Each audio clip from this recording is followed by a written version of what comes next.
We start with some breaking news tonight. 56 more inmates at Geiger Correction Center in Airway Heights have tested positive for COVID-19. Good evening and thank you for joining us for KREM 2 News at 5. I'm Mark Hanrahan. Welcome everyone. I'm Whitney Ward.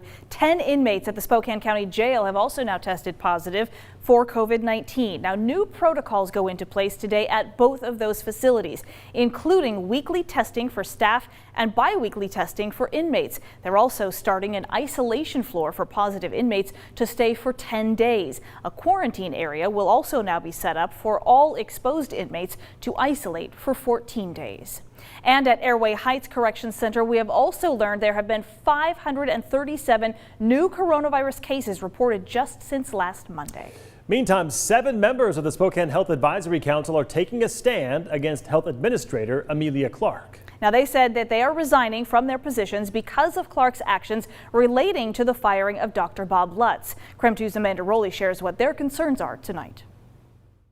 At least 7 of the 13 members on the Spokane Health Advisory Council are stepping down. We talked to 2 of them today, Dr. Brian Henning from Gonzaga and Dr. Michael Dunn with ESD 101. The real clear event that is at stake here was the forced removal of Health Officer Dr. Bob Lutz. Both say they resigned due to a lack of confidence in the Spokane Regional Health District Administrator Amelia Clark, along with her involvement in firing Dr. Bob Lutz. In their online board meeting, Ms. Clark referenced me and something that I said without checking with me in advance to say she was going to do that, and using that as part of a reason to fire Dr. Bob Lutz is something that I felt at the time and I continue to feel is professionally reprehensible. The Board of Health formed the Advisory Council in 2018 when Dr. Lutz was health officer.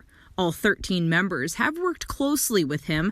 Their purpose is to advise the health officer on challenges they've observed in the community.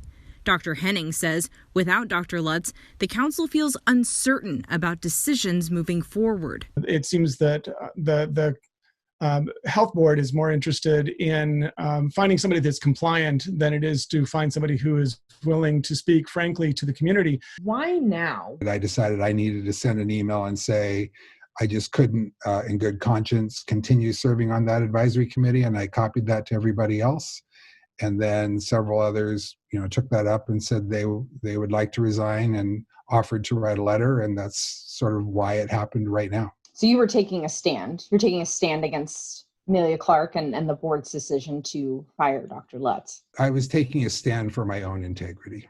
Clark responded saying she is sorry to see these members choose to discontinue their support of the district during a time when staff are working tirelessly to protect the community. This is not about not supporting the Spokane Regional Health District, and I was very disappointed to read that, which is why I sent that direct email.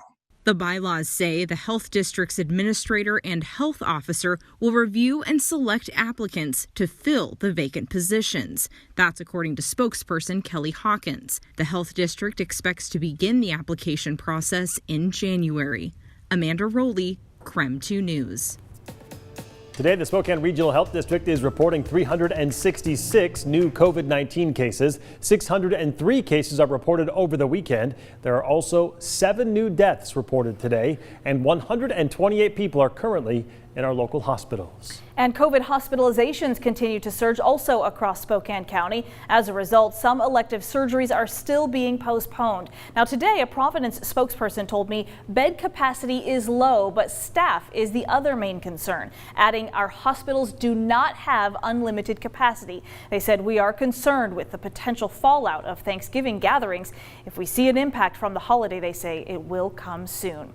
Now, hospital leaders at Sacred Heart and Holy Family say they are mostly delaying procedures that require a hospital stay because they said critical care beds need to stay available for the sickest patients. But each case is decided on a case-by-case basis and in each department. Doctors are now pleading with the community, though, to continue following those safety guidelines like wearing masks and not gathering with people outside of your own home. They said they are already anticipating a very challenging winter and that everyone has a role to play. Today, 2 new drive-through coronavirus testing sites are now open in Spokane. Chaz Health reported drive-through at the Spokane Arena. The site is being open 7 days a week from 9 a.m. until 3 p.m.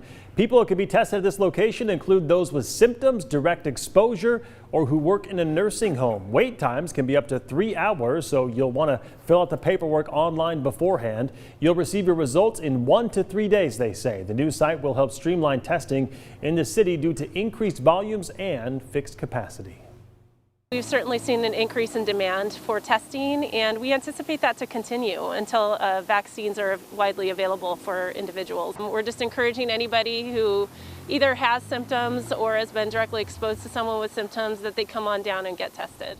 And in Moscow, Idaho, Gritman Medical Center also opened a new drive-through location today. It's right across Highway 95 and Jackson Street, right across from the hospital's main campus. The new site will offer testing for COVID as well as strep throat, and it will be open 7 days a week as well, 8 a.m. to 4 p.m. on Monday through Friday, 10 a.m. to 4 p.m. on the weekend. You must have a doctor's order, though, to get tested there. Results will take at least 3 days then to come back. They will be available, though, on Gritman's patient portal. All right, let's talk weather now. Kind of cold and cloudy out there today with temperatures right around the freezing mark and no snow today. No, we want to bring in Tom Sherry now to talk about a couple of flakes that I saw someplace up on the South Hill. I actually think I might have seen 1 or 2, but obviously they were just trying to get somewhere. It didn't really happen though. So Tom, what's the word on that? Well, the word is we are tracking wet weather headed our way. I think by late tomorrow night we could actually see some rainfall across the area, or even a rain mixed with snow, and then we'll kind of open the door for more active weather pattern. In the meantime, air stagnation advisory in effect for just one more day. It expires tomorrow morning at 10 o'clock, and that's indicative of weather systems moving in. We're going to get some mixing in the lower levels of the atmosphere, so that's why that air stagnation advisory will go away after 10 o'clock tomorrow morning. The air quality right now though is moderate. It is 31 degrees. You've got a very light breeze out of the north at 6 miles per hour. When we take a look at the satellite and radar picture, cloud cover, atmospheric cloud cover, not low clouds and fog, is moving across the northwest. And look at the rain in northwestern Washington and Vancouver Island. Again, that front is headed our way as we'll look for an overnight low of 29 tonight. Should get up to about 39 tomorrow, and I think we may even see breaks in the cloud cover by the mid-morning hours before we get more clouds rolling in tomorrow night. And again, that rain right around 11 or 11:30 in the evening. For the weekend, look for a chance of snow showers Saturday night and snow or snow mixing with rain on Sunday. Daytime highs in the 30s. I'll check the rest of your 7-day forecast, all coming up in a few minutes. Sounds good, Tom. Thank you very much. Well, all of us here at KREM are excited today to deliver some good news, amazing news, in fact. In the time of COVID, it's a bit rare to have something big to celebrate, but here it is. Second Harvest shared the early results of Tom's turkey drive, and we couldn't be more surprised or excited. A record Oh my gosh! $277,000. Wow! Is that? It is amazing. Second Harvest released those numbers today from our month-long Tom's Turkey Drive campaign. And after the bill was paid for those 11,000 Thanksgiving meals, there was nearly $278,000 left over to help fight hunger. I mean, $250,000 to help feed area families. It's obviously going to be a very long winter. That money is very much needed. It was all raised at area Rosars from shoppers, online with Numerica, at our Starbucks event, and through corporate donations. So just a month ago, we didn't know if we were going to be able to do this, if we could pay for all those meals. Then Tom Sherry found out about this amount today. You saw it. He was nearly speechless. What an incredible gift. So much of 2020 has been a grind. And this is just, and has been wrong. So much of 2020 just felt wrong. And this just feels so right. There we go. Second Harvest will use every dollar to serve the mission of fighting hunger. The Food Relief Agency has seen a sharp increase in need, well over 30% increase in adults and more than 40% in children. KREM 2 wants to thank everyone for making a holiday miracle happen yet again. It's just phenomenal. Yeah, thank you, good thank stuff you, thank right you. there, right? Yes.